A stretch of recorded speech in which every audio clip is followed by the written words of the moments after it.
In three, two, one. There we go. Thanks for doing this. It's been so long we've met and so long I've seen you. I feel like this was due for a long time. How are you doing? I'm doing okay. I think the last time we met was like around like 3, 4 years back.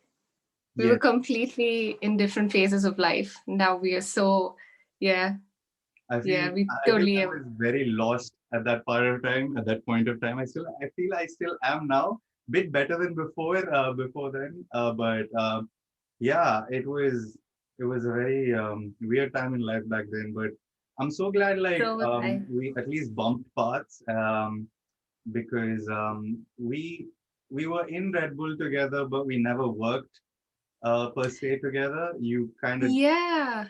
Yeah, I mean, I used to see you coming to the office, but given the job roles, you mm, were not much in the office, but rather outside. yeah, Yeah.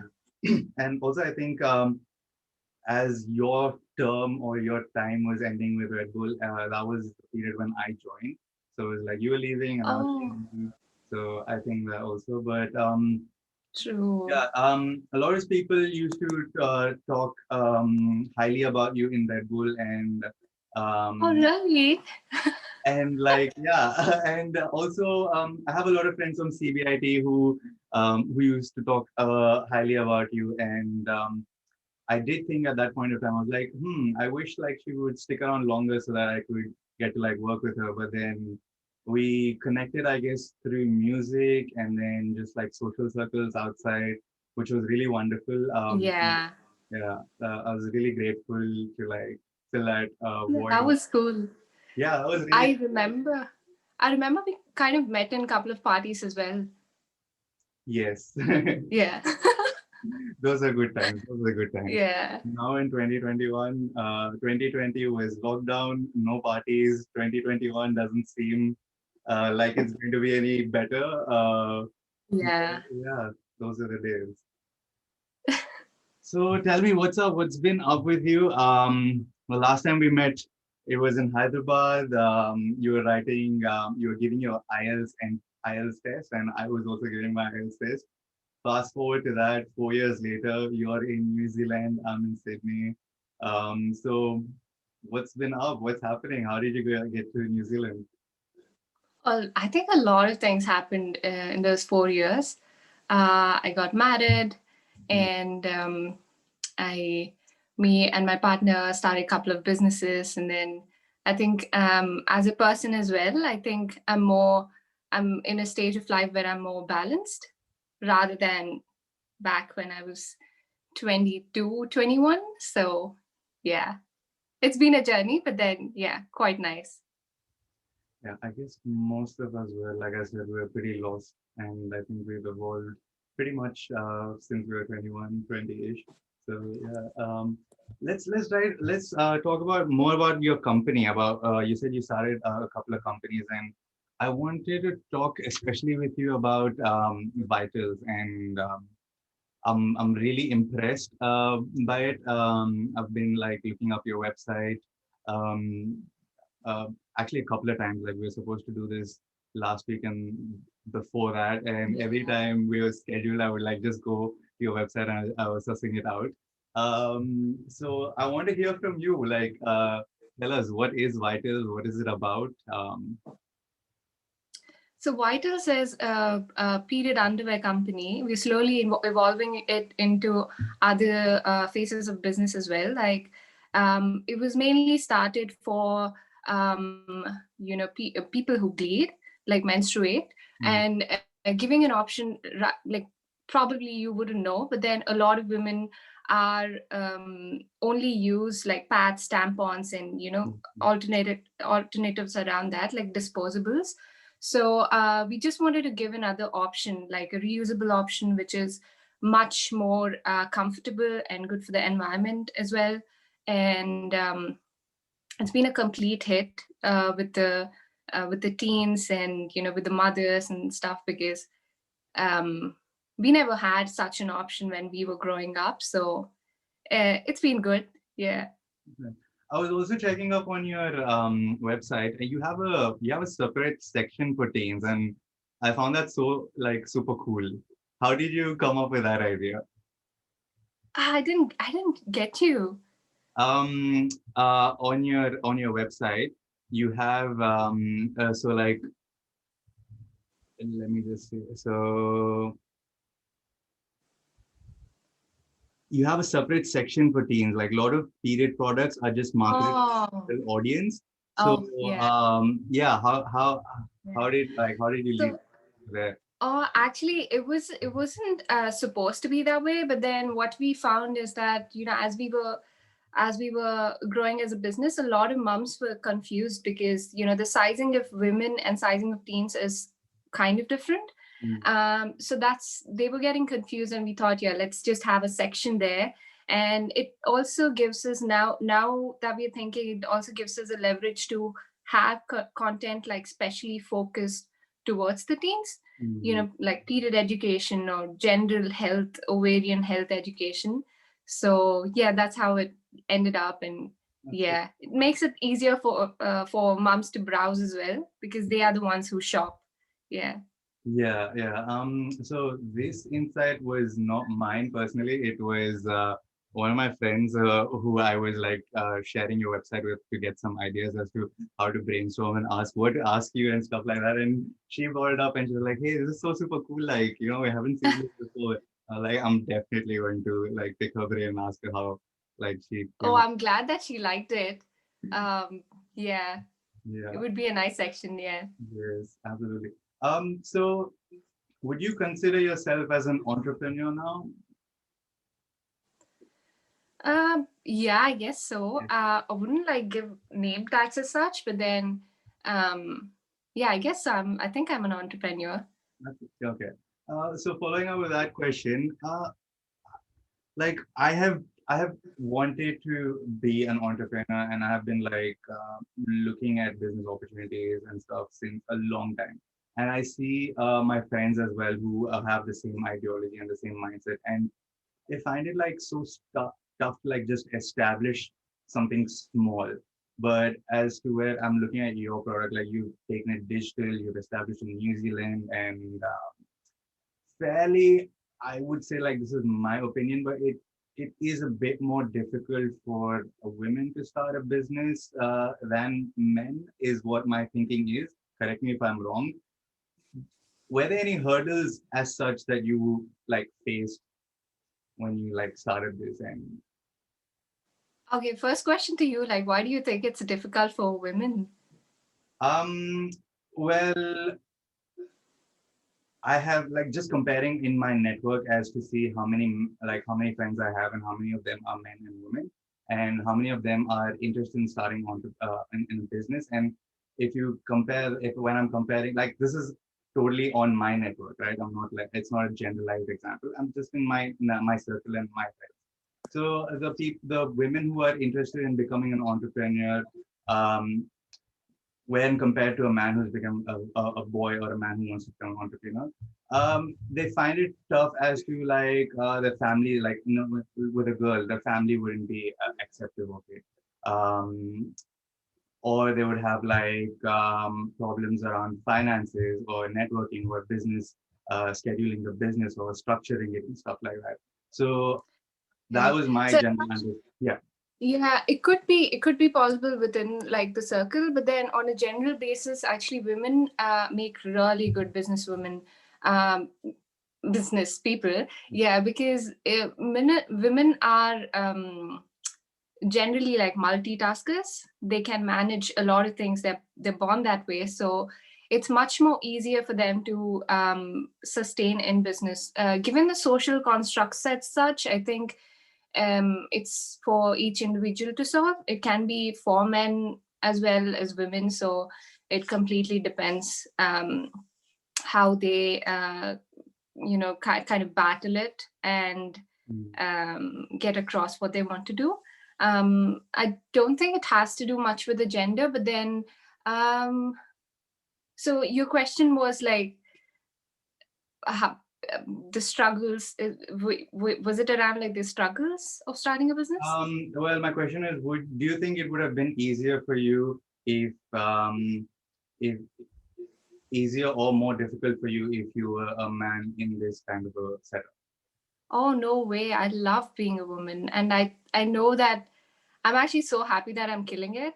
So I'm Right. sure it's there is no constraint as such, given the gender um, or anything. So it just depends on what you want to do, what you're driven for, Mm, driven to do forward, and there's nothing stopping you as such. Like if you think that family is stopping you, then maybe you just have to explain them. Like usually, either the parents of the either genders, they usually, as Indians, I think what me and my partner notice is that as Indians, we are kind of scared to start businesses mm, because we are conditioned to be in a safe circle.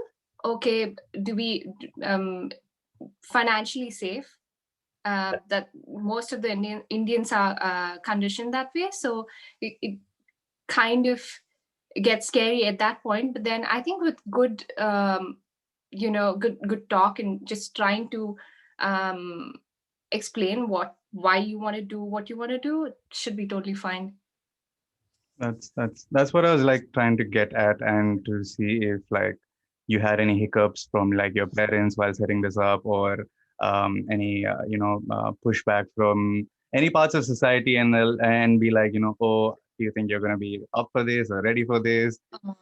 Because I see like a lot of people, including men who want to start a business, have a lot of pushback from society, right? It could be just even just from their peers, even like just from their friends, and they would just be like, "Why do you want to do a business? You're in a 9 to 5. You're getting like a comfortable salary. You get 30 to 40 days off in a year." Yeah, So those kind of notions would arise, and like yeah. especially me, I feel when I talk about business with my friends and as to like starting something up, these are the kind of notions that are thrown around. So I just wanted to explore and see like, was it any different for you as like being from a different gender and starting it up, especially like not in India? Hey, Abhinandan, let's get this clear, okay? Let's not talk about gender. I think we are all the same. I think we're Yes, yes. just given different No, no, roles in gender. I Like, absolutely agree that we are all the same, but like, this is just like, I think to show people who would be listening as to like, to give them an understanding that it doesn't really matter, right? yeah, Not to like point out that it is something. It's just like make you probably say it out that it doesn't really matter, and coming from you yeah, who's actually established it, right, and who's actually been killing it, it gives a lot of validation, I feel. And I was looking for that kind of validation in your conversation, but yeah. Like it nothing. sounds good. Yeah, Yeah. yeah. So that was, Um. yeah. So I did not have. I wouldn't say I had hiccups, but then um, I I I generally am a person who's kind of, I wouldn't say secretive, but then I do keep things to myself. I don't discuss much. I tend to feel that once you discuss a lot with other people what you want to do, you Hmm. get a lot of ideas, and there's a good chance of you getting deviated. Hmm. So usually, I think all my friends and family know that I'm super secretive about what I do. I Hmm. don't kind of tell anything until I do it, Hmm. because previously as a teen what happened to me was I used to get different, I was super ambitious, as a lot of people. um, I used to get a lot of ideas and I used to talk it out a lot more. And in the journey of life sometimes a lot of ideas don't get through.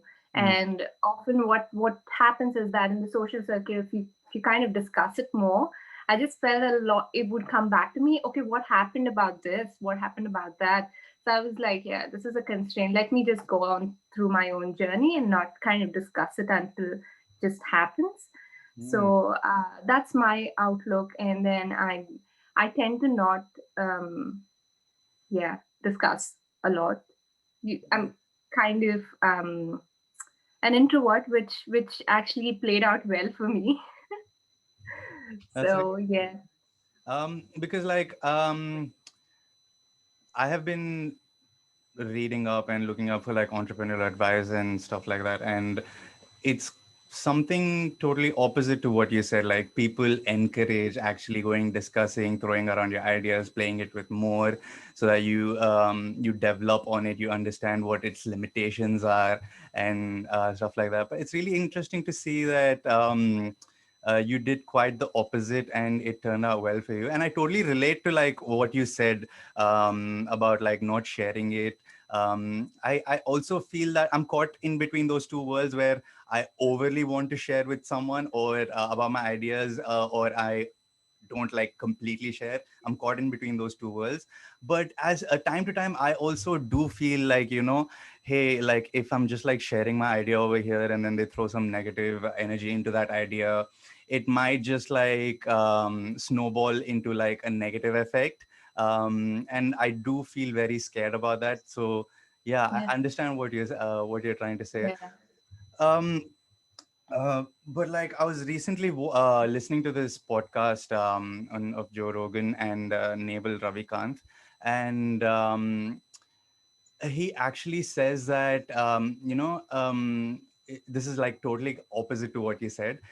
It's He says that he would make social contracts with people, right?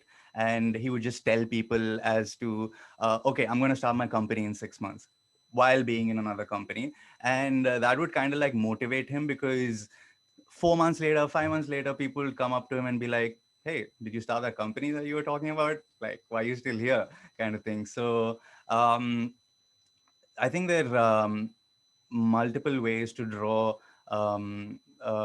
motivation or inspiration from structures and ideas. And Yeah.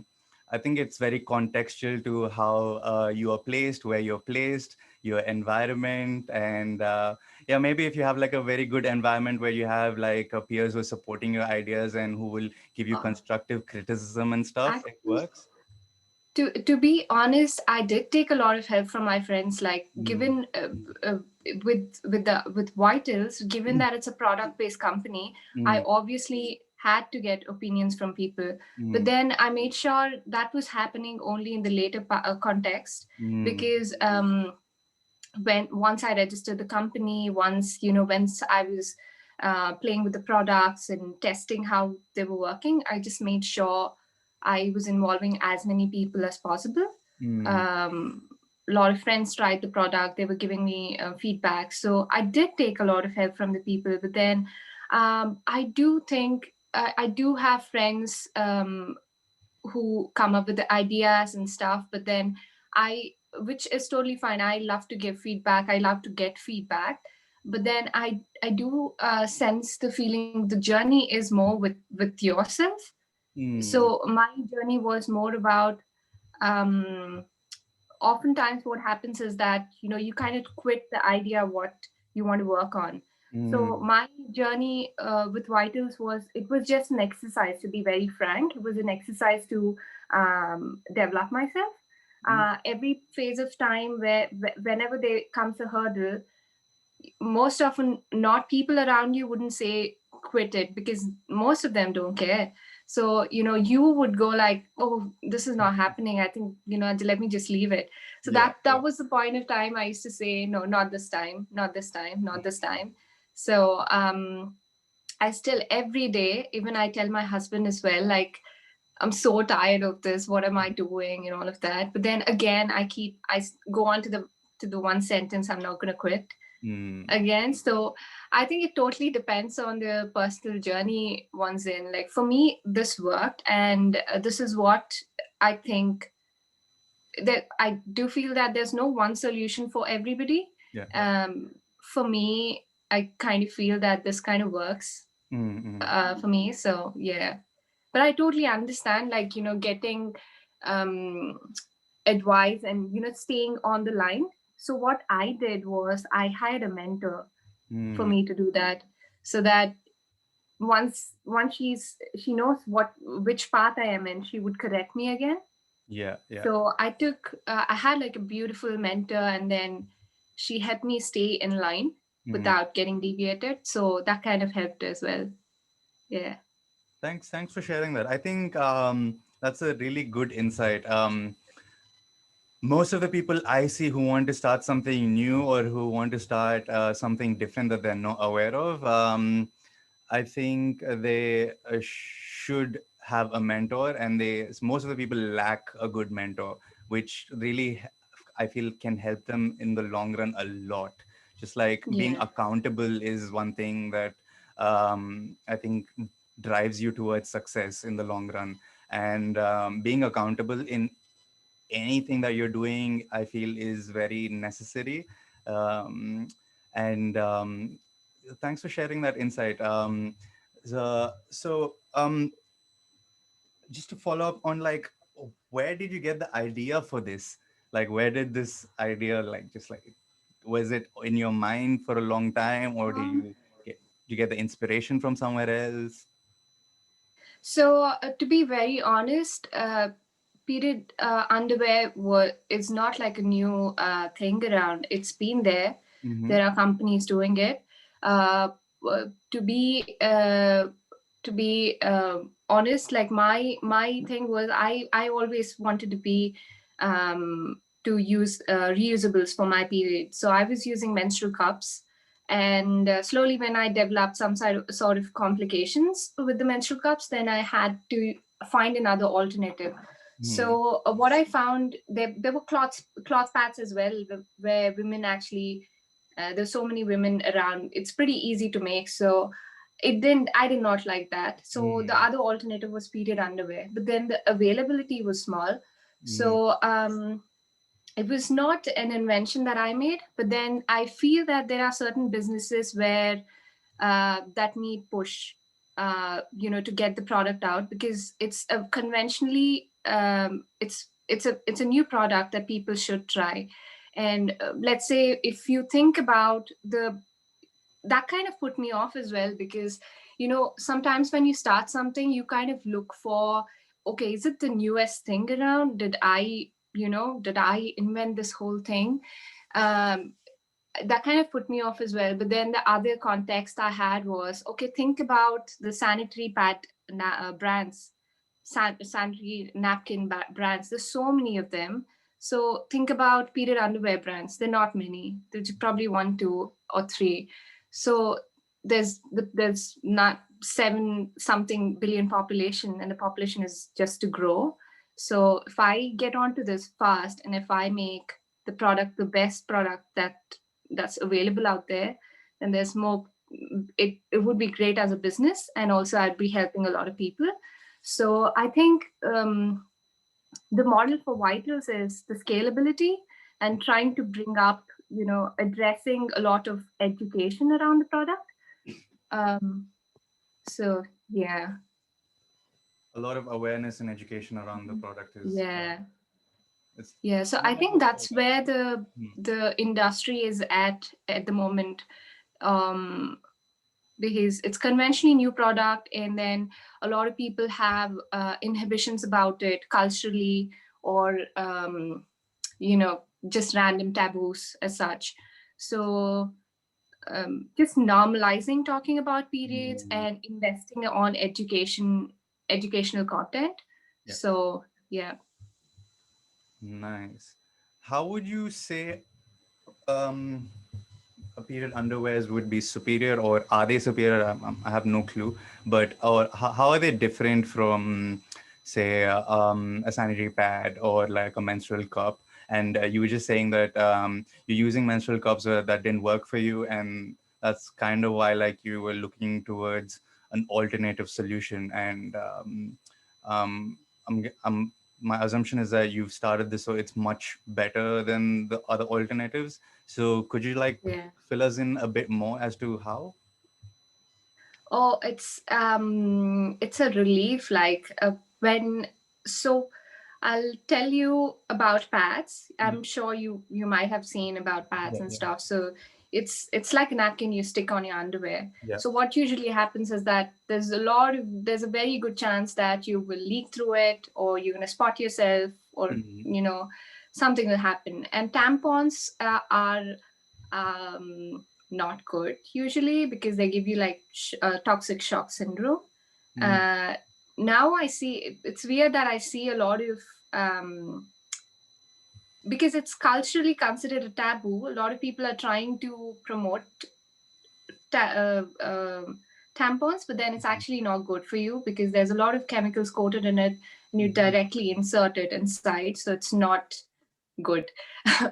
So and menstrual cup on the other, so these are the disposable options that you have: pads and tampons. And Mm. then comes your reusables: menstrual cups and cloth pads and period underwear.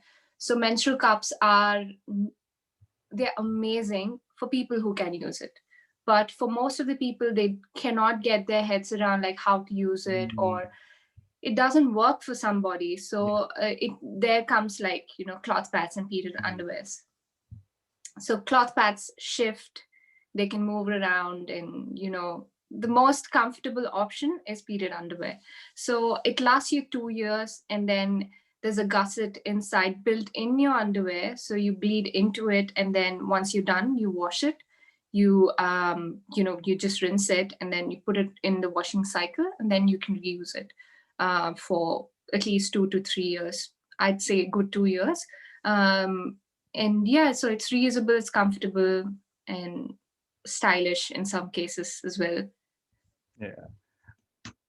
What's like the material that you use in this, and if you could like tell us about a bit more about it, because I'm assuming a lot of people who are going to listen to this podcast are going to be men, and it would be a nice educational video for them as to what's happening. Because I don't think most of men know about what's happening in the world of women, as to like the period underwears and their menstruation Yeah. cycles and stuff. They have limited knowledge. I wouldn't say they don't Yeah. know, but they have limited knowledge, including Limited. myself. I was only fortunate to like learn about this because my girlfriends or my friends were like would like educate me about it. So yeah, like what's like the material used over here? And you were saying that Yeah. tampons, um you used a specific word for it that's not good. I can't really recollect. Toxic shock syndrome. Toxic shock syndrome. Let's Yeah. tell us, those who don't know what toxic shock syndrome is, and yeah. Yeah. So, to start off with, I'm so glad that a lot of men are listening this, because it's good to know about female bodies, because eventually you will get a partner, Yep, yep. or you'd probably come across ladies who have, like, ladies or men Yeah, we all who have like believe. women in our life. Like men have women in our life. Like we have a mom. We would have like definitely a mom. We Yeah. might have like a sister, and we in the future we will definitely have like a partner. Yeah. So there's no running away from it. That's Yeah. what I learned. So the earlier you know, the better, and the more understanding you can be towards uh, just like people, women around you, and it helps a lot. I Yeah. feel. That's If true. it's just with your mom as well, like if you understand what's happening, and then you have some education, I think you'll be more empathetic towards them at certain times, which is very necessary. And as growing up in an egotistic society, and being in that, like, male chauvinist zone, I was never bothered, or I was never told about this. So like when I later analyzed it and did some critical reflection, I was like, shit, I'm such a crappy person for this. So like, Yeah. yeah, go on, add to it. I'm really keen to know. Okay, so to start with, toxic shock syndrome is something, once.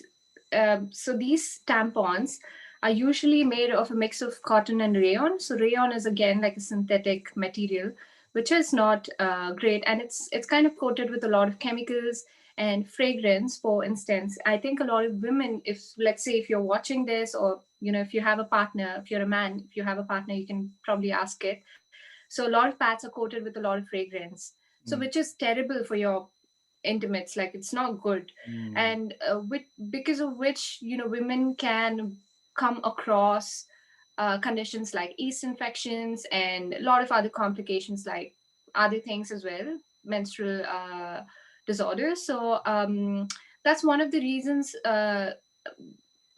It's good to drift away from the disposables. mm, And um and yeah, reusables are here to stay. It's good, it's comfortable, and it's not like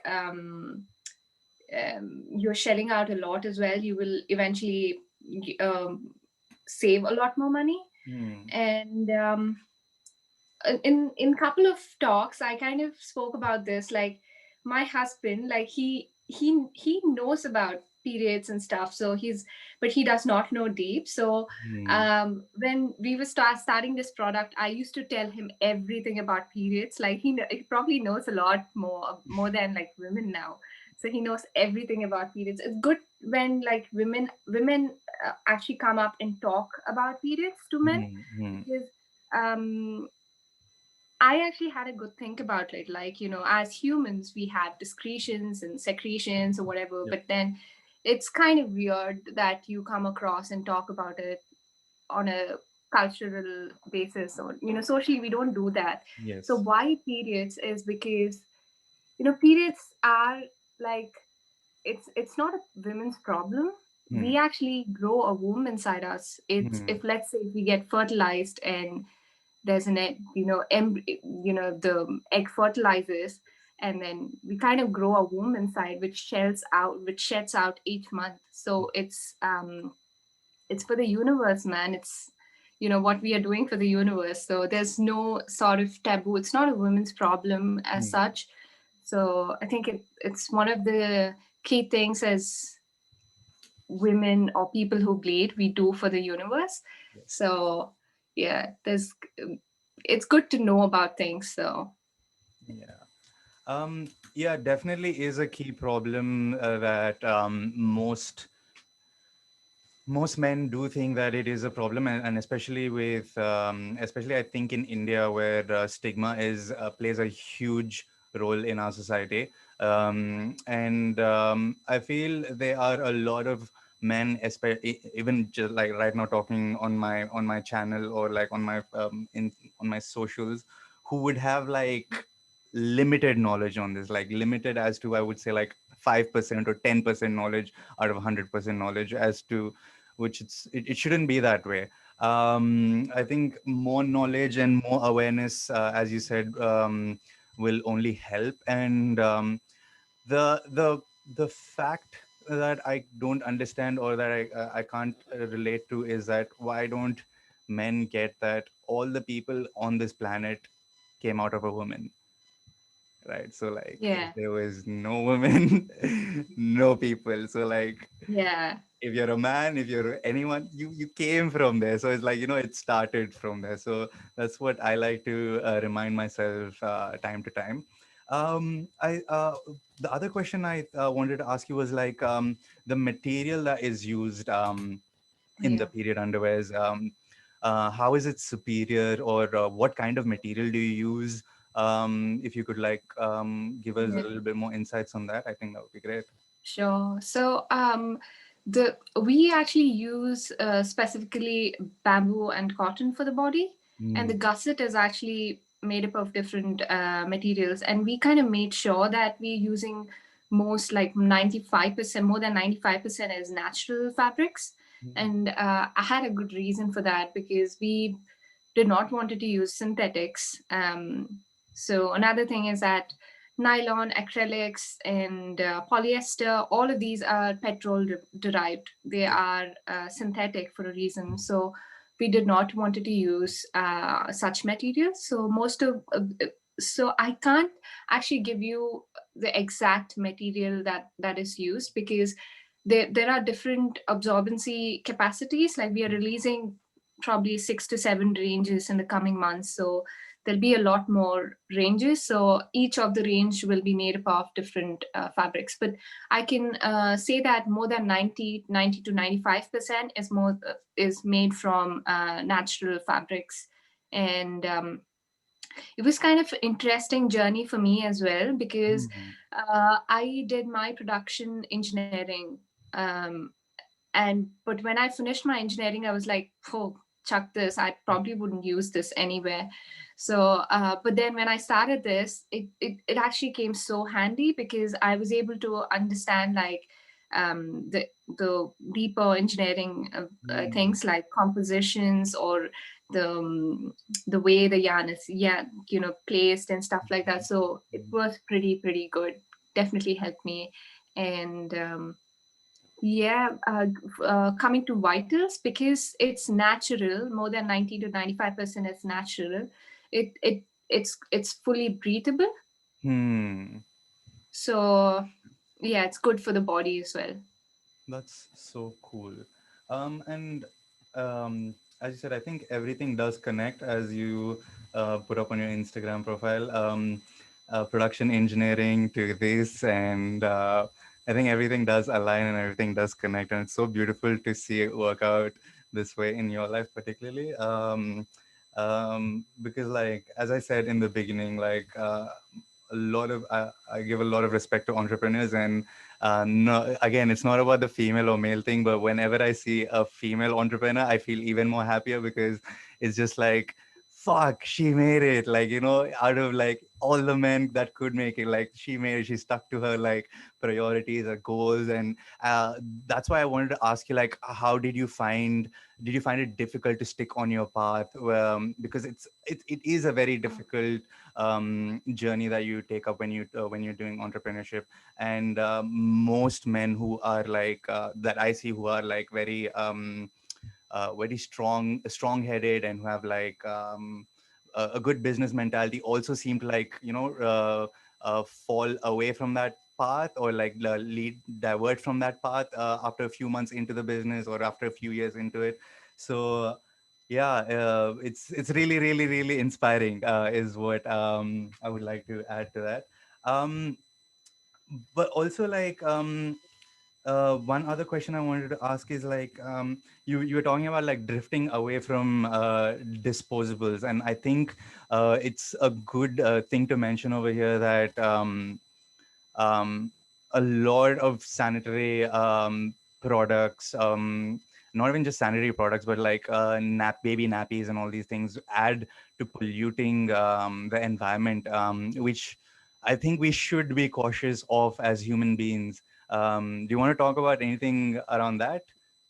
Yeah, so that's one of the main reasons this came up, because Hmm. though the company was started in New Zealand, um, I, I grew up in India, so I know how things work in India.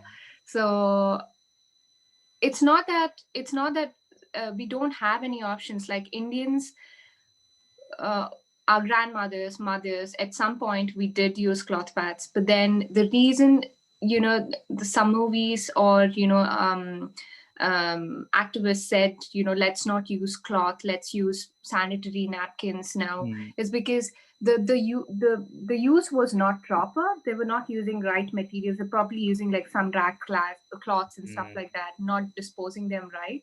So that's where the whole revolution of let's use sanitary pads came into existence in India.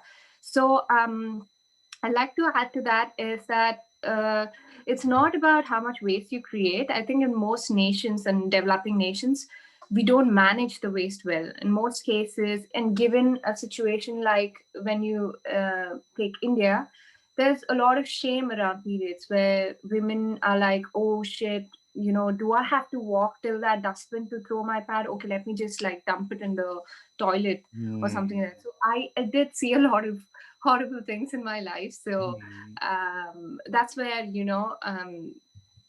let's get away. That's the reason I'm saying like ditch disposables, because when you have reusable products, you kind of respect them. You know that, okay, these are going to be serving me for a longer run. You wouldn't like just throw them anywhere. Hmm. So yeah, it's good for the planet Yes, it because definitely there's is. still there's still some innovation to happen in the waste industry. Still we figure out how to manage our waste well, even even in the developed countries for that matter. Like what I see is that in developing countries you see the waste right there, so you know what's happening to it. But Hmm. in developed countries you don't see the waste, but it must be sulking somewhere. It's just made to pretend in a way that there's so much cleanliness, this is paradise and stuff, but there's all the waste that you produce is sulking somewhere. So yeah.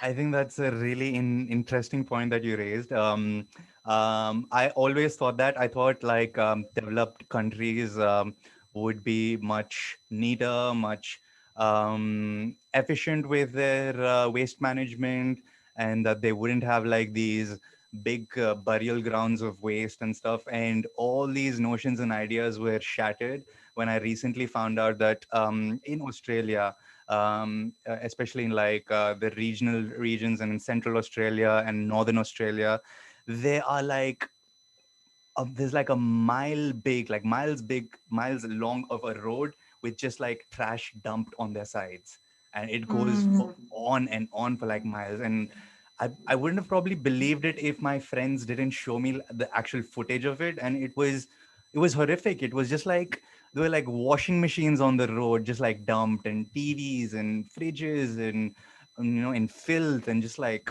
over there. And I was like, this doesn't look like Australia. Like Ambala would look much better than this. Like so, that was like Yeah. really a wake up call. To like about me judging my surroundings in third world countries to as to first world countries, or like developed countries as to developing countries, and it's all the same. It's just that the developed countries would probably have a closet where they put all their trash in and close it up and lock it. Yeah. Yeah. That I, totally happens. Yeah.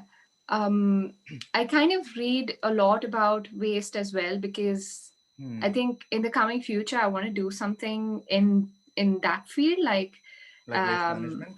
waste management when it comes to like composting, or as well as incineration technology. So I'm kind of keen on that and learning more on it. So yeah, if people don't know about landfills and stuff like that, you should read about it. If you are in India, you can probably see piles and piles of mountains of trash somewhere. So yeah, it's actually sad what we've done to the planet in a way in Yes, such that's short time. sad. Yeah, in very short, like really short time. But I feel I'm a very hopeful person. And I think there is hope. I think I think Tony Stark is going to come up with a solution for us. That's what Yeah, I keep telling myself. I think a lot of us should evolve as Tony Starks because Yes. the society calls for it. Let's say if we end up in Mars, then I'm sure we wouldn't have any place for these disposables or the huge landfills. We wouldn't have the luxury of it. So we better come up with something fast. Yeah, and I'm not really sure I would want to be on Mars as well because Earth is nice. It takes a pretty long time to go to Mars. Yeah, There's a hopefully lot of someday. density when you're doing space travel. So, Elon Musk, I love your idea. I love that you're so enthusiastic about it. But I think trying to figure out how to save Earth is a much better option. And in the words of Neil deGrasse Tyson, at whatever the cost. At Yeah, whatever the cost, if we all work towards this in a unified way, I feel we can reverse whatever happens. I like to look at it yeah, with this analogy as you have like the Indian mixture, right? They are all separate ingredients that you put together, right? But if you actually have the time and patience, you can separate them back. It's only a matter of like your willpower to do it, and the time that yeah. you have to have to. So it is possible. So whatever, how much ever big a mess is, I think it is solvable. It is reversible. It's Um, totally solvable. Did you watch this? What's the documentary called on Netflix? Did you watch this documentary from David Attenborough? I watched What, a bit of it. It's a pretty long what was it documentary. called? I Yeah, I almost cried halfway through it. That's the reason why I didn't watch you it. couldn't finish. Uh, Yeah, I was like, initially I did not want to start it because I was like, okay, I might get too engrossed with it. But then, yeah, I kind of finished it. But then he makes a point where he says that I think the climate change or the situation that the Earth is right now, hmm, or it's not that we're saving the planet, but then we are trying to save ourselves because the hmm. nature is going to heal itself. Like it probably kill us in its way, but then it Yes, will eventually heal its way. yes. So it's more about how to save ourselves, and with all this, just imagine like what we are so smart, like as humans, like we've built communities. We've, you and me are from different countries. We're talking through some sort of a tablet. So we are incredible. I Yeah. don't want this to stop. So yeah, better we save And ourselves fast. 2020 was a good example for that, as to prove that nature will actually move you out of the way if it has to. And like if we keep doing this, I think you'll just be like, okay, another bigger virus, and we'll just wipe you out completely. Then no pollution. So Totally, can totally do somehow I that. feel nature has a own brain of its own, and it like keeps thinking. And keeps like plotting and planning against humanity is what I think. uh, um, but like one more question, like one interesting thing that struck me about the vitals thing was the movie Padman. Have you watched it? I'm sure you have. Yeah, yeah, I did. Yeah, yeah. So like when I first saw vitals, and then like honestly, vitals in your brand was the um first point of like education where as to I knew that there would be something available as a period underwear. Um, Yeah, I uh, can't see you. just give me a second. I'm pausing the video now. So yeah, I never knew that there was something called like a period underwear. The only ideas as to sanitary products as I had was like sanitary pads, tampons, and the menstrual cups. So that's what like my library consisted of like menstrual products are these. And then when I saw the period underwear, I was like very impressed and also kind of like confused, uh, because I was trying to reflect it with the movie Padman, and I'm definitely wrong over here, and you're definitely going to correct me for this, but please go ahead. Um, like in the movie they show that you're not supposed to use a cloth, and obviously you're not supposed to use like a dirty rag for it, and then he goes to the whole notion of making a very affordable pad, right? That's the whole concept of the movie, and getting his wife to agree, getting Oh, it's stigma like out of the. Padman. Okay. Yeah, yeah, Padman. Do you remember? I did not watch it. You know, watch it. I was Okay. actually thinking, I was actually thinking you were talking about Batman. I was like, Oh. when did Batman talk about bats? Oh my god. That would be Yeah. hilarious. Imagine instead of having the bat signal, he has like a bat signal and he's putting it on the sky. uh, he shooting Yeah. tampons So instead of bullets. Yeah, that's. I think with the excess tampons that are left, we could probably make them into like what do you call those dart guns or air guns, and then Batman. But yeah, Batman. It's Akshay Kumar's movie. yeah, yeah, The Bollywood movie. So excuse me. So in the movie, Akshay Kumar is with his wife, and they live in like a very remote part of India, rural area, where there's a lot of stigma attached to their periods, and he's trying to be romantic with her wife, and she's on her periods, and basically she like pushes him away, and then she's like in a separate room in the house, and this actually still happens in a lot of places in India. Rural and cities is my understanding. Um, but so the movie basically shows how he makes the people of the village, including her wife, after a very long journey, shift from those rags to the the pad. bats. Yeah. Now, my question to Mhm. you is, do you think it's like going back, and do you think there's going to be like a sense of difficulty in making people understand the message and be like, okay, we've said Yeah. no rags to pads, but now we're saying Yeah. no pad, no tampon, to back to something like a rag, like something like a cloth. Yeah. And So this actually happens a lot because we were thinking to expand to India, and my hmm, friend, you must be knowing Priyanka, she's super supportive of everything that I do, and hmm, she actually came back to me and said that one of her friends told her that a gynecologist back in India told that, this period underwear thing is total trash. You're not Mm. supposed to put any sort of um, wear any cloth. So there's basic engineering around this. So when you talk about pads or rags that women used to use previously, they were Mm. using cloth, cotton fabric, 100% cotton fabric without any sort of backing. So what they Mm. used to do is take like a sari or something that fold, and then they used to insert it there.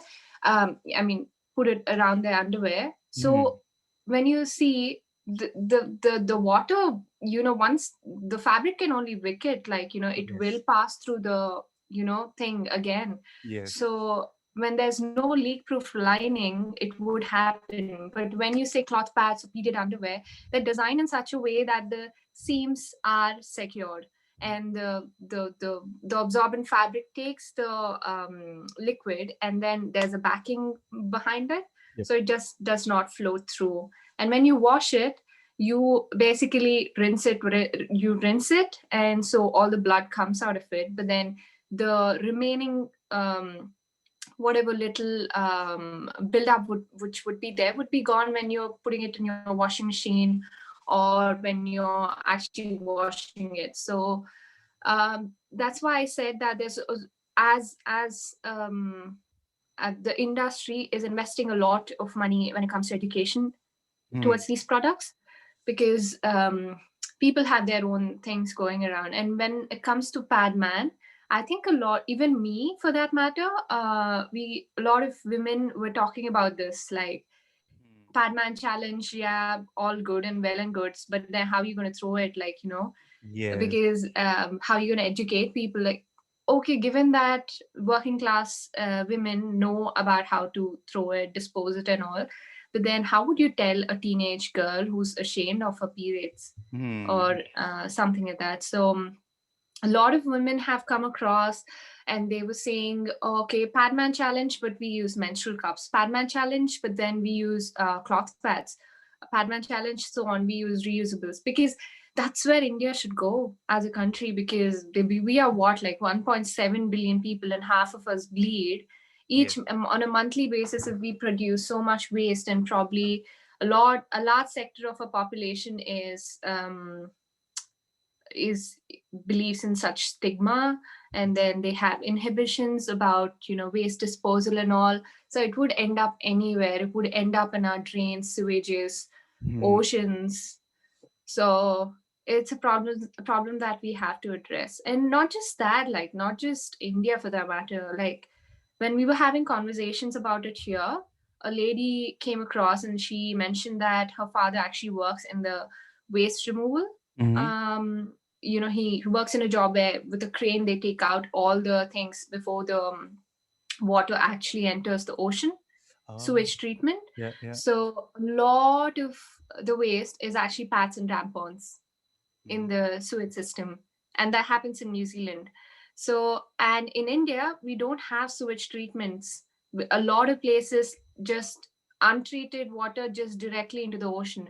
Right. And now that there's so much flooding, there's so much uncertainty about the weather patterns, there's very little chance that the drains are getting treated. Yes. So yeah.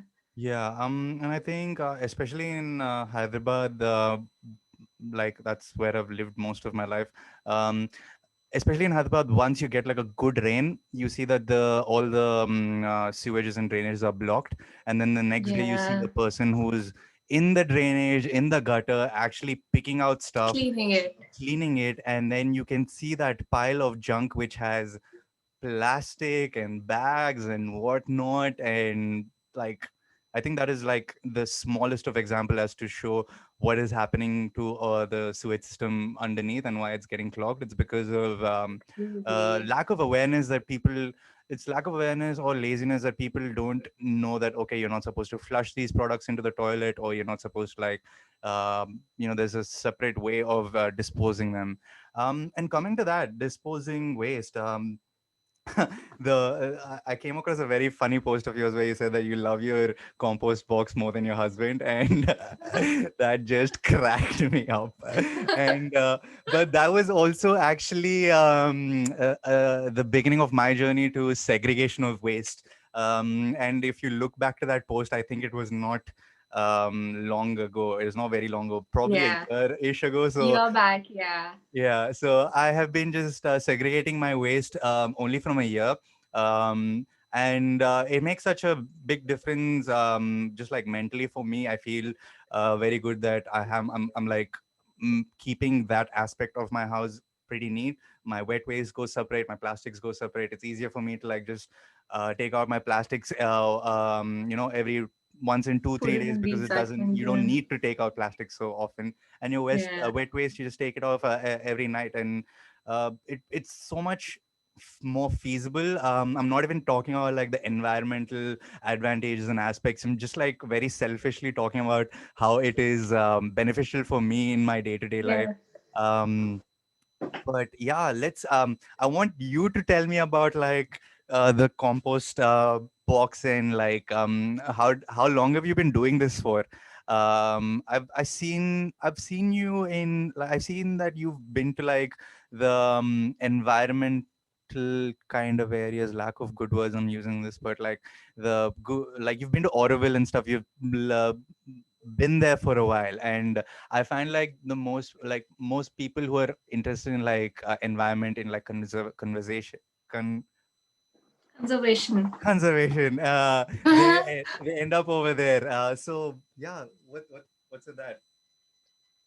Yeah, I think I'll give you like a short briefing. Mm, I was always I think a lot of people are very keen on the environment. Like when I was in my seventh class or something, I found my slam book where I was like, I took a cutout from the Telugu Inadu newspaper, which talks about global warming, and then I, just put it on my scrapbook, saying that I would save it someday. So it's always I'm super driven only about the environment, mm, and Vitus was actually a form for me to learn about retail, about consumer economy as such, mm, because I actually treated it as an experiment for me and my husband as well.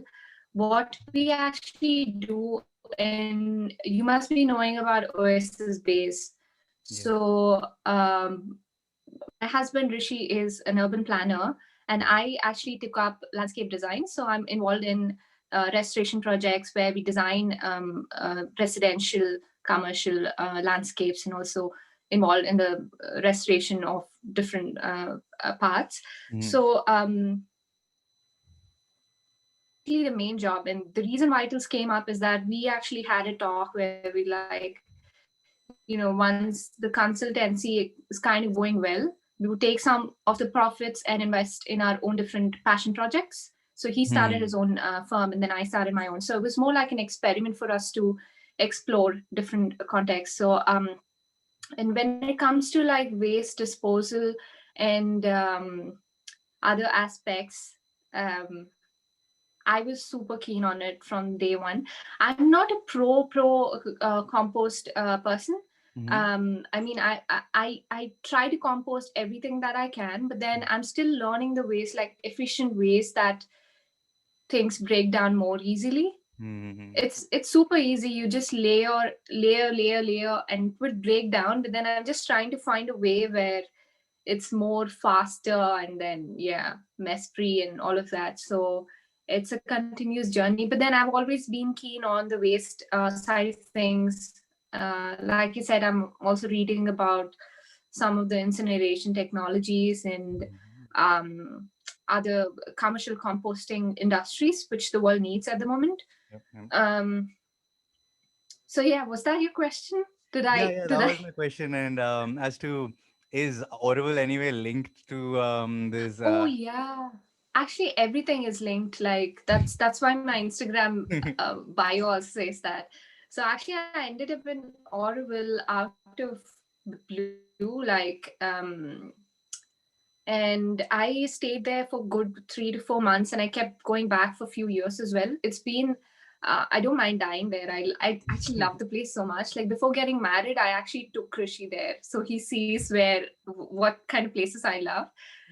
So yeah, it's a vibe. Like I learned about few things, but then um, about farming, about composting, different. It was involved in certain activities. It was a good journey, and I was kind of looking for a career in certain, around that, and Yeah. that's where the landscape design struck me. Mm.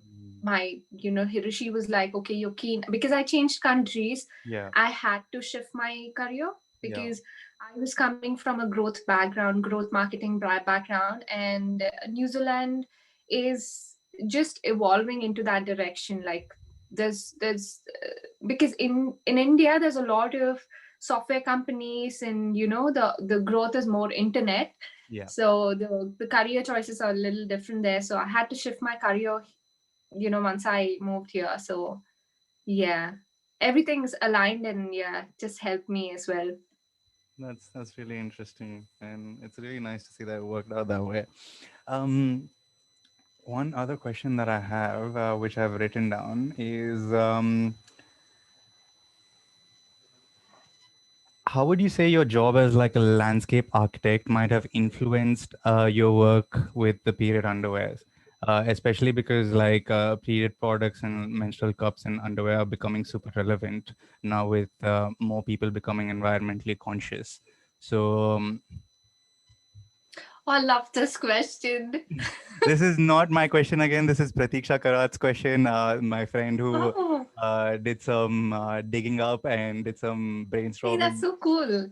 Yeah. She was supposed to Uh, be on the podcast today, and she was supposed to be like kind of like the moderator, um, Gosh, it especially would have been so moderating. good. And because like I tend to speak a lot of crap, so I needed someone to be there to like correct me. So I wanted her to be there, but it's like she's in India right now, and it's like 3 a.m. for her, so she's like not today. But she Uh, did put in her questions over there, and that was her question. So I wouldn't be so smart enough to ask you that question. so actually, landscape design it kind of came up because like I was saying, when I had to move my careers, and then Rishi was like, you are keen on environment, so why don't you read more on this? And that's where it started. So I'll have to go back a bit further. So back in my engineering, though I hated it so much to the core, I thought like this is the death phase. But then it kind of taught me some skills which were we had a subject called graphic design, like everybody has it, but then that's the only subject I actually liked. And when I was getting into landscape design, that kind of helped me a lot because I was able to read the software very, very quickly. So I had to escalate my career very, very quickly. So I had to learn lot of softwares in a very short span. Mhm. So these softwares helped me when I was doing vitals as well, because everything comes back to design Yeah. again. Like even vitals is a product again, so there's a lot of product design in it. And though I'm not like a fashion designer and stuff like that, but then I think I do feel that there are subjects which interconnect Yes. when it comes to design and everything, so kind of interconnects. So that's where it definitely helped me a lot. And I think one of the key interest I also have is about materials. So I do a lot of material research for landscape design, and that Hmm. kind of triggered that I made sure that Vitals also has like proper materials, not just any sort of materials that would make the production cycles shorter and cheaper. Hmm. So yeah. That's interesting. Um. Wow. That's I guess like I've completely picked your brain on the vitals aspect. Like, I, um, That was cool. how did you get this up um online, and now, like you said, that you're pretty relevant in New Zealand. Do you have any other brands in competition with Vitals? Yeah, we do have a few brands. Mm-hmm. Because New Zealand actually has a lot of influence from Australia. So Mm, Australia does have a few brands, but then um, I'm so happy that we're getting a lot of backing from the Kiwis here. yeah. Um, they like the products, they talk about it a lot, and kind of opens up the gateway to expanding it to other countries as well. So it's good, yeah. That's nice. And what are your strategies of taking this to India? Are you thinking about doing this anytime soon? Are there any brands like these in India? There are none at the moment. Like Mm, there are few, but then the point again comes down when there's a consumer brand, a lot of things come into play, not just the product, yeah. because I think a lot more customers are willing to buy from brands that have certain values, that speak Mm, about certain things that they can connect with. yep, yep. So in we do have some suppliers in India that we are working at the moment. Yeah. So it's going to come in the short term, but then I think there's a lot more education to do. We do have to invest a lot of time and money in educating about the product in India thing, because it's not conventional. Nice. Yeah. So you were like, how long do you anticipate before you would enter the Indian market? If I would like have to ask on the top of your head. I'm trying to Uh, promote you, like, so then I would be like, as soon as you're in India, I'd be like posting on Facebook and Instagram, be like, get this, it's Valentine's Day is coming, so like, guys, get your get your girlfriends or like oh, just moms or imagine, whoever, that just would be like so buy cool. something. Yeah, that would be so cool if actually a guy, like, gets, Yeah, and a good product. I'm going to put this clip up, this snippet up, and be like it's Valentine's Day is coming, and if you really want to get your girlfriend or your partner or anyone you're celebrating Valentine's Day with something special and something that will save the environment, you should go to Vitals. I think Sonika is going to tell the website name. What's the name called? Yeah, so actually, I was thinking about some sort of ad on a similar lines. Mm. Yeah, yeah, that would be cool. That'd be cool. And I guess like the time is also right. You're just like 14 days away from Valentine's Day. So you Yeah, can do something about it. but I think it would take quite some time to launch in India.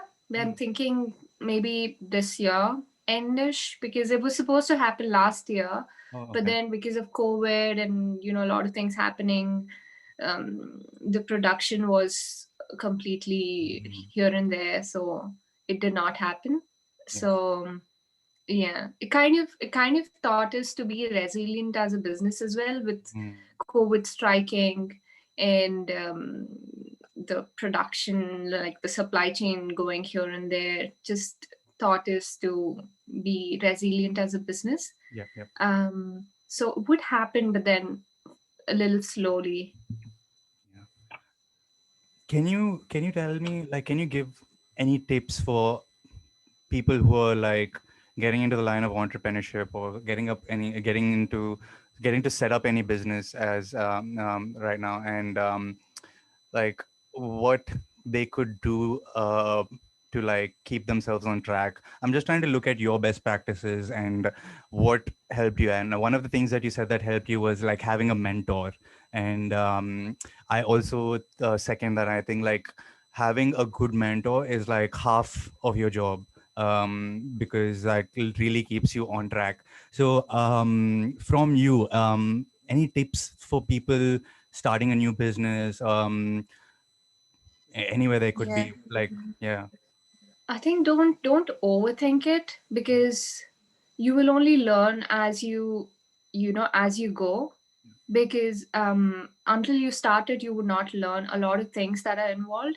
So just start it, and then don't care about what other people's opinion. Yeah. I mean, take it into consideration, but then read a lot about your target audience. Like sometimes when you have a brand or a product in mind, maybe you're not taking the suggestions from the right target audience. Like your target audience could be somebody in the school, and you're talking to your parents in the house is not right. So just make sure that you take advice from the right people. Um, and yeah, just treat, don't take things too seriously. Maybe like Mm. end of the day, me and my husband Rishi have like this joke going on. We just, when we start anything or read anything, we just like time pass. We just do things for time pass. Ultimately all of us are doing for the Yeah. same thing. Yeah. Because yeah, just treat it, just take it super lightly, and yeah, just go ahead, have fun with it. Mm. Maybe yeah, I That's can very just nice. speak from my experience. And with the mentorship as well, most often you will not find the right mentor for you. Mm. It would take some time to find the right person. Yeah. It's like finding a therapist. Not, you will not click with all the therapists. So just Yeah. be patient with it. And if that's the suggestions about mentors. um, if you are planning to take mentorship, just be very very keen on what you want. Like when we were starting Vitals, my first preference from learning from the mentor was because I was coming from a service background, like a consultancy background. I had very little knowledge about um, pricing, about how things would work in a retail sort of business environment. So I did. I had two mentors. Mm-hmm. One was when I was starting out, and other mentor was when we were heading for the retail journey. So just be very very specific about what you want to have. Just it's better not to go to a mentor when you're in the phase like, should I start this, should I not, and stuff like that. Be determined, and then yeah, just go to a mentor when things are right. Yeah. I think, as you said, it's very important to start rather than just like planning about it, plotting about it, thinking what's going to happen wrong or right. You will actually only know if you start what goes wrong or what goes right. And I see myself doing the same thing. I just like procrastinate too much rather than starting it. And the most of the things I've actually started rather than procrastinate. And it actually helped me because I was like, once you get into the process of doing it, you figure out what the wrong ways are and what the right ways are, and it Yeah. becomes more interesting then. So yeah, one more thing I wanted to ask is like, I feel I've read, and I also agree to this, that a good business depends upon four pillars, and that being networking, marketing, um, communication as HR skills with people, and the people who work for you, who you work with, and finances. How to figure out how to figure out the best interest rates you can get, how to figure out the loopholes in finances you could get, as to maybe there's some kind of provision for your business and stuff like that. How is it for you while establishing this business with with these four aspects? Did you find Yeah. any difficulties in these four areas? I think my first inhibition when I was starting the business was that um, I'm not from here. I'm a immigrant, and my first guess was people would not accept me Mm. because a business like Vitals need a lot of understanding from the other people, support. So that was my first guess, but I was bloody wrong. Like people are so amazing. And I still tell myself, Rishi, he keeps telling me this is a fear that I still have, but then I'm trying to get over it because I did not go to college here. I was not born and brought up here, so I do have some sort of fears surrounding it. So I'm just trying to get rid of that. Yeah. Um, because ultimately it doesn't matter. And I think when we started off, there was a bit of networking that we did with fellow women entrepreneurs. Mm-hmm. Um, I did go to a couple of shows, exhibitions and stuff where we were actually meeting people up front, trying to explain them about the product and stuff. But I wouldn't say we did not have everything figured out when we started. Like right now, we are in the process of hiring people, trying to set up systems so that the business can work for itself rather than me sitting and working on it every day. So eventually it will grow to a point where you will figure out all the things. I've not figured it out, like probably 90% of it now. So Mm-hmm. there's a lot of things to do. And even when it comes to marketing, um, yeah, word of mouth played a huge role. We did not invest a lot of dollars in terms of marketing. We do what we can, but then not we don't go over the board. Um, and when it comes to finances, I've actually not taken a loan. So we've invested the profits from the other consultancy, and then had a minimal budget we had in place. Like, okay, this is the dot thing that's going to happen. And over the period of time, as the business is growing, this profits rolling in, and then we're reinvesting back into the business. So I would say, uh, don't uh, you would have to hustle like probably 2 to 3 jobs if you want to keep your dream afloat. Yeah. um I still do the other, my main job. That's where we get like bread and butter garlic from. We Mm-hmm. still do that, and we work on our passions when we can. So um I'm happy that the experiment that we were thinking kind of worked out. Yep. But then I would suggest that keep your day job, save up, don't take a loan Mm-hmm. until you can. Like if you really think you should, then go for it. But then try to, and don't take investors as well in the start of the business, because it's not the right way. Yeah. Um, I mean, I can't. Maybe it will work for the other sector people, but then I just feel that it played an advantage because we Mm-hmm. did not involve too many people into the business and Absolutely. not let too many people look into the finance. We had the opportunity to take investments, but then um, it's not needed until you think you really, really have to, need more money to grow the business. Yeah. Yeah. Yeah. Yeah, I think those were like really great insights as to for people like especially who would be confused as to should I start this alone? Should I get like an investor on board? I think it'll really help those people who are listening, who are starting, who want to start a business, as to explore their own options first. Try to get an individuality of the business before they actually Yeah. give the rights or give like decision making power to someone else. And I Yeah. think it really help, in your case also it's shown to help. And I think most of the cases it does really help.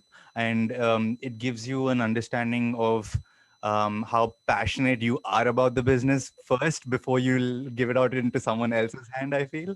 um, Yeah. but another thing you spoke really well about was limiting beliefs, and that you kind of had these limiting beliefs as to being accepted by the society, like by the community over there in New Zealand. And it's only fair to think that way. I still think about it day to day when I'm in Australia and Sydney over here. I go, I'm like, are these people like gonna accept me? And that's for like a 9 to 5 job I'm doing. And I can only imagine how tough and how scary it gets when you're like starting a big business or an entrepreneur and getting into entrepreneurship. But as you've proven everyone wrong again, that limiting beliefs don't work. Like it just works. It doesn't work in your favor. It'll just put you down. It'll just like make you slack in your progress. And that's something really. I'm really glad you shared over there. And I I deal with something similar. It's called like imposter syndrome. I Oh, feel like whenever I'm doing something new, I'm like, I feel that happening. I'm like, oh, like, am I gonna get called out? Am I doing it right? Am I doing it yeah, wrong? But yeah. I think these two things, we should leave them aside. We just put a pin in it and then focus on our work. Um, uh, that's really nice, and it's really good to know that you're trying to build an ecosystem out of it right now, where you can slowly detach yourself from the business, and it'll be like self-sustaining. And that's what I encourage most of my friends to, who are like starting a business, and they're like, oh, I'm going to start a business, I'm going to do that, I'm going to do this. And then I just ask them this question, like, okay, you're going to do this, but your business is only going to function as long as you're there. Have you figured out a way to plan it and structure it in a way that you are not there and it is still running? It makes you money Yeah, when you're not there. And I think that's called like building an ecosystem. And seeing and looking at you structure yourself in a certain way, from the beginning to the end. It's really great to see that you're going towards that ecosystem kind of a goal. So yeah, like, very, very inspiring. Um, so I think we'll pull it off over here. I've taken way too much time from you. It's been like more than 1.5 hour. that was a Um, cool talk. yeah, it was a great talk. Like, I would love to like keep this rolling and keep chatting with you. We have to talk. Like, I feel like I have to ask you so many more things about Oasis base and about plant medicine. We spoke a lot about plant Well, medicine. actually, we can probably do another round of a podcast where we talk about like the cool stuff like plant Yes. medicine and all of that. Yes. And I think we would make great conversationalists in those topics, because we are really passionate about plant medicine. I think we share similar interest in music. There's so many other things to talk about in Hyderabad, food in Hyderabad. Um, just to remind people that this is called the Hyderabad Yeah, podcast, and it's about Hyderabad. And as you know, Sonika is from Hyderabad, a person who I take a lot of inspiration from, and I wanted like my friends, my circle, to like get to know you and get to see what kind of work you're doing and how it's possible for everyone. We have the capacity in us. It's just that we have to put our mind to it, find what we're interested in rather than doing things that we're not interested in. Find what we're interested in, and then like small steps towards that. Uh, yeah, and as you said, something very interesting that you said, just think about it as fun, like time pass. Like, think about it as yeah. Time pass. fun. And then eventually, with like progressive overload, it will become something different. That was Yeah, so and beautiful. just be super patient with yourself. Yes. I had a phase in my life where I used to cry a lot. I used to cry to my mother saying that, I want to find this one thing that I really love. I want to dedicate my life towards and stuff like that. But then now I'm in a better place. Yeah. That's really good. I'm somewhere over there. Like, I'm figuring out like what I'm good at, what I'm not good at, and then I'm trying to figure out what I'm good at, and hoping that that will be the thing that I would love to do. And it gives me a sigh of relief to know that you will eventually find it. I'm in that kind of a stage where I'm crying. I'm Oh, like, you're doing amazing. Like, uh, you've started so many things. Like, I'm inspired by you as well. Like, I see your stories, what's going on, what the outlook you have towards life. You're doing amazing. that means a lot coming from you. Like, that's so much validation. You have no idea. Well, let's cut it off over here. I would like to have you on again. So super keen to talk more about plant medicine, about travel.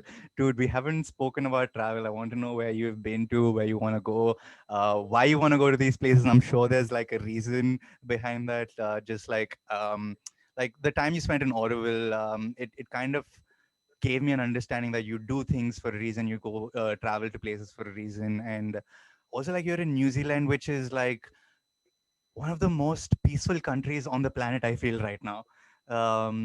So I want to talk Yeah. about that also. And so yeah, we should do this sometime soon, very quick. Yeah, that'd be super cool. I'm all game. All right. Thank you so much for this. If you could just tell people your like how to reach out to Vitals, like the website name and anything you want to add about it.